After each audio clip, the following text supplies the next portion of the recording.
To our channel math in easy way. आज हम class 10th के रियल नंबर्स चैप्टर की एक्सरसाइज 1.2 करने जा रहे हैं। तो इसमें हमारा पहला टॉपिक है प्राइम फैक्टराइजेशन। उसको समझने के लिए हमें पहले देखना होगा कि प्राइम नंबर्स क्या होते हैं। वैसे तो सबको पता होगा, अगर किसी को नहीं पता तो बता देते हैं कि प्राइम नंबर्स वो होते हैं जो खुद के अलावा किसी के टेबल पे नहीं आते, मतलब जो खुद के अलावा किसी से प्रॉपरली डिवाइड नहीं होते। इसके बाद आता है प्राइम फैक्टराइजेशन। प्राइम फैक्टराइजेशन क्या होता है कि कोई नंबर दिया हो, अगर हमें उसको सिर्फ प्राइम नंबर में फैक्टराइज करना। फैक्टराइज मतलब उसको किसी नंबर की मल्टीप्लाई में लिखना। जैसे 8 है, ये क्या होता है 4 इंटू 2 लिख सकते हैं इसको, और 8 इंटू 1 लिख सकते हैं, पर ऐसा नहीं लिखेंगे क्योंकि हमें प्राइम नंबर में लिखना है इसको। तो 4 भी प्राइम नंबर नहीं है क्योंकि वो 2 के टेबल पे आता है। 8 भी प्राइम नंबर नहीं है क्योंकि वो 4 और 2 के टेबल पे आता है। तो एक 2 प्राइम नंबर है जिससे ये डिवाइड हो सकता है, तो हम इसे 2 की टर्म्स में लिखेंगे। पहले से हमने 2 से डिवाइड किया तो यहाँ पे 2 लिख दिया, मल्टीप्लाई बाय 4 रह गया। 4 को हम कैसे लिख सकते हैं, 2 मल्टीप्लाई बाय 2। तो 8 को कैसे लिख दिया, 2 मल्टीप्लाई 2 मतलब 2 इंटू 2 4, 4 इंटू 2 8। तो ये इसको क्या लिख सकते हैं, 2 की पावर 3। इस एक्सरसाइज का जो फर्स्ट सम है उसमें क्या बोला है इन्होंने कि हमें कुछ नंबर दिए हैं, उन्हें क्या करना है, हमें उनके प्राइम फैक्टर्स के प्रोडक्ट पे लिखना है, मतलब उनको उनकी प्राइम फैक्टराइजेशन करनी है। तो हमने क्या किया, जैसे हम एलसीएम निकाल करते हैं वैसे ही हमने पहले 140 को फैक्टराइज किया। जैसे 140 को 2 से डिवाइड किया, फिर आ गया 70, 70 को 2 से किया, 35, 35 को फिर 5 से किया, तो क्या आ गया 7, और 7 को 7 के से किया 1। तो हम 140 को कैसे लिख सकते हैं, 2 मल्टीप्लाई 2 मल्टीप्लाई 5 मल्टीप्लाई 7, मतलब जो ये दिए होंगे हमें उनको लिख देना है किसकी जगह पे, इसकी जगह पे इनको मल्टीप्लाई करके, क्योंकि अगर हम इनको मल्टीप्लाई करेंगे तो क्या आएगा, 140 ही आएगा। तो 140 को प्राइम नंबर्स की फॉर्म में हम लिख सकते हैं। तो अगर हमें यहाँ पे हम इसे 4 से 14 से भी कर सकते थे डिवाइड। 14 से क्यों नहीं किया, क्योंकि हमें सिर्फ इसे प्राइम फैक्टर्स की फॉर्म में लिखना था। तो 14 कोई प्राइम नंबर तो है नहीं, तो हमें पहले छोटा से छोटा प्राइम नंबर ढूंढना होता है कि किस पे वो डिवाइड हो रहा है। उसके बाद जैसे पहले हम सबसे पहले 2 पे देखते हैं, क्योंकि सबसे पहला नंबर जो प्राइम नंबर है वो क्या है, 2 है। उसके बाद 3 पे 5 पे 7 पे ऐसे कर करके हम डिवाइड कर करके देखते हैं, जिस प्राइम नंबर पे वो डिवाइड हो जाए उसे हम यहाँ लिख देते हैं, उससे डिवाइड करके जितना है उसे हम यहाँ लिख देते हैं। तो 140 को हमने ये लिख दिया, इसको हम ये भी लिख सकते हैं, 2 कितनी बार आ रहा है, 2 बार आ रहा है, तो हमने 2 का स्क्वायर लिख दिया। ऐसे ही हमने 150 को किया, 3825 को किया, और 005 को किया। तो इसे आप अपनी नोटबुक पे उतार सकते हो। ये सारे एनसीईआरटी वाले क्वेश्चन हैं। क्या बोला है कि हमें एलसीएम और एचसीएफ फाइंड करना है। कुछ हमें इंटीजर का पेयर दिया हुआ है, यानी 2 नंबर दिए हुए हैं, उन दोनों का एलसीएम और एचसीएफ फाइंड करना है। और ये भी वेरीफाई करना है कि अगर हम एलसीएम और एचसीएफ को एक साइड पे मल्टीप्लाई करते हैं तो वो किसके इक्वल आएगा, जो हमें 2 नंबर दिए हुए हैं, अगर हम उनको मल्टीप्लाई करेंगे तो वो उसके इक्वल आएगा। तो पहले हम 26 और 91 को फैक्टराइज कर लेंगे, प्राइम फैक्टराइज कर लेंगे। तो 26 को पहले 2 से सबसे छोटे इवन नंबर पे, ये इवन नंबर प्राइम जो होता है वो 2 होता है, तो सबसे छोटे प्राइम नंबर पे हमने पहले इसको डिवाइड कर लिया 2 पे। 2 पे ये कितना आ रहा है 13, और 13 एक प्राइम नंबर है जो कि खुद से ही डिवाइड होगा, तो हमने इसको 13 से डिवाइड कर लिया, तो 1 आ गया। उसके बाद 91 की फैक्टराइजेशन कैसे होगी, 91 आएगा 7 के टेबल पे, कितने पे 13 पे, और 13 कितने पे आएगा, 13 के टेबल पे 1 पे। तो 26 को हम कैसे लिख सकते हैं, 2 इंटू 13, और 91 को कैसे लिख सकते हैं, 7 इंटू 13। अब एचसीएफ क्या होता है, एचसीएफ होता है जो इनमें कॉमन होता है, जैसे ये है, इनमें ये 13 कॉमन है, तो एचसीएफ क्या आ गया इसका 13। इसके बाद अगर हम एलसीएम की बात करें तो एलसीएम हम कैसे लिखते हैं, पहले लिखते हैं हम इसमें जो कॉमन नहीं है, जैसे हमने 2 लिख लिया, 2 इन दोनों में कॉमन नहीं था तो हमने लिख लिया। जो चीज़ पेयर में है, यानी इन दोनों में कॉमन है, उसको हम एक बार ही लिखेंगे। जैसे ये 13 है, ये दोनों में है, तो इसको हमने एक बार लिख लिया, जैसे 13 एक बार लिख लिया। उसके बाद ये 7 लिख लेंगे, 13 तो इस पेयर में से हमने एक लिख ही लिया, तो 2 इंटू 13 इंटू 7 तो एलसीएम मल्टीप्लाई बाय एचसीएफ क्या आ जाएगा। एलसीएम था हमारा 2 × 13 × 7, ये लिख लिया हमने, और एचसीएफ क्या था 13, इसको मल्टीप्लाई कर दिया, ये कितना आया 3276। और जो हमें दो नंबर दिए थे क्या थे वो 26 और 91, उन दोनों को हमने मल्टीप्लाई कर दिया, 26 और 91 को मल्टीप्लाई कर दिया, प्रोडक्ट ऑफ टू नंबर्स, ये भी कितना आ गया 3267। तो हम यहाँ पे लिख देंगे hence LCM multiply by HCF is equals to product of two numbers. ये हमारा सम ऐसे होगा।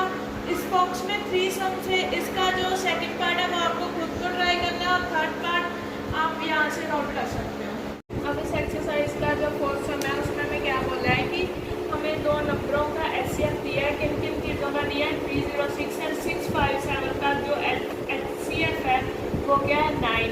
अब हमें इन दोनों का एलसीएम फाइंड करना है, तो हम कैसे करेंगे, पहले हम लिख लेंगे कि हमें क्या दिया हुआ है, एचसीएफ दिया हुआ है, किसका दिया हुआ है 306 और 657 का कितना दिया हुआ है 9 दिया हुआ है, और दो नंबर कौन से हैं जिनका दिया है 306 और 657, जो वो हम यहाँ पे लिख लेंगे, दी 2 नंबर्स आर। अब हमने पिछले सम में वेरीफाई किया था कि एलसीएम मल्टीप्लाई एचसीएफ जो होता है वो क्या होता है, प्रोडक्ट ऑफ टू नंबर्स, जिनका एचसीएफ दिया होता है वो दो नंबर। तो हमने क्या किया, जो एलसीएम था वो इधर ही रख लिया क्योंकि हमें वो फाइंड करना था, और एलसीएम को हम उधर डिवाइड में लेंगे। तो ये क्या बन गया, LCM is equal to product of two numbers divide by HCF. तो हमें अब एलसीएम किस का फाइंड करना था 306 और 657 का।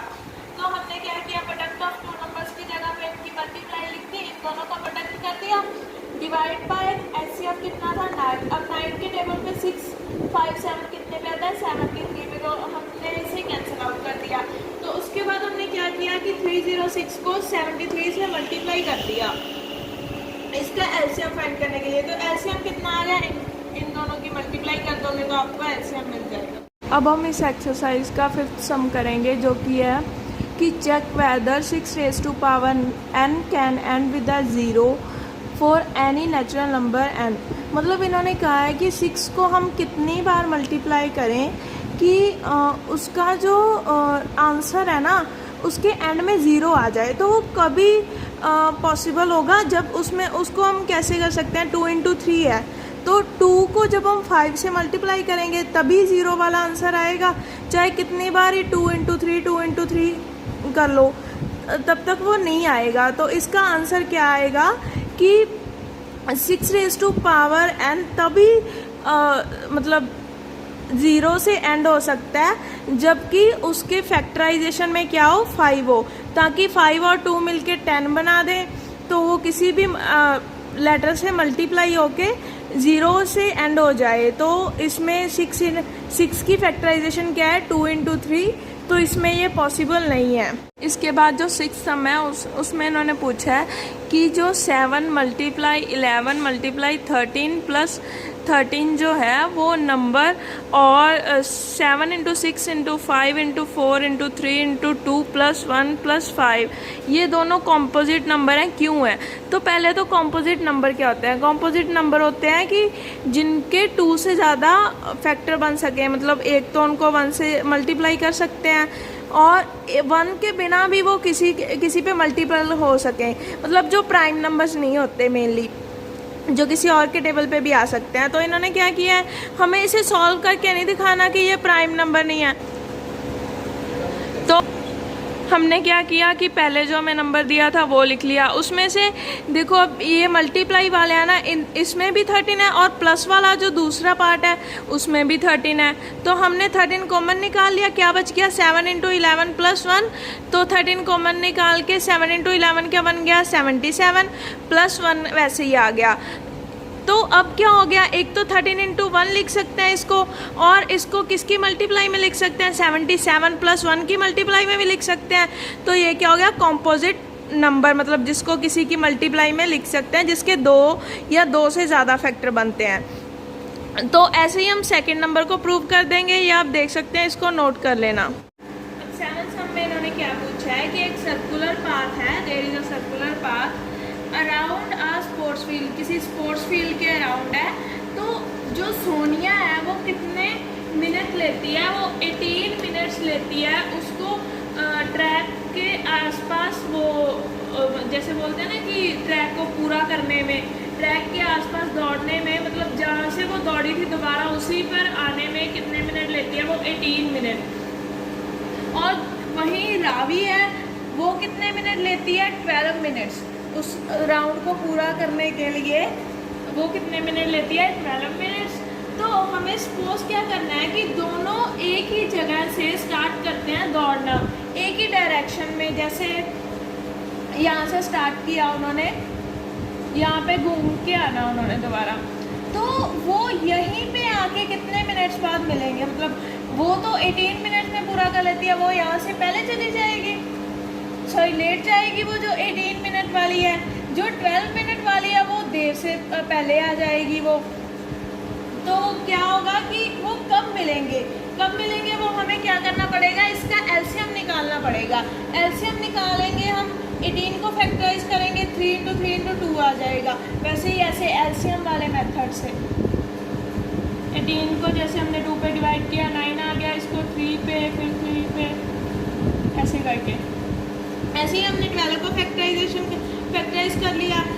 ऐसे इसका हमने एचसीएफ निकाल लिया, ऐसे ईज के लिए निकाल लिया। तो इसके बाद हमने एलसीएम निकाल लिया इसका 3, इसका एलसीएम क्या आ गया, ये देखो, ये पेयर था और एक ये पेयर था। इन दोनों में से, इस पेयर में से हमें एक 3 लिखना होता है, एलसीएम में जो पेयर होता है उसमें से एक ही लिखना होता है। इस पेयर में से हमें एक लिखना था, तो पहले हमने ये 3 और 2 लिख लिए, 3 × 2। इस पेयर में से एक 3 लिख लिया, इस पेयर में से एक 2 लिख लिया, तो ये कितना आ गया, 36। और जितना इसका एलसीएम आएगा ना, उतने पे ही वो मीट करेंगे। इसका प्रूफ क्या है कि देखो, अब जो 18 मिनट्स में करती थी, 18 × 2 का कितना होता है, 36। तो 18 मिनट्स में वो एक सर्कल पूरा करती थी, तो 36 मिनट में वो कितने पूरे करेगी, 2 मिनट। और जो थी 12 मिनट पे करती है, 12 × 3 का कितना होता है, 36। तो वो 12 में कितने सर्कल पूरे करके आ जाएगी, 3 सर्कल। मतलब वो दोनों स्टार्टिंग पॉइंट पे आ जाएगी कितने के बाद, 36 मिनट्स के बाद।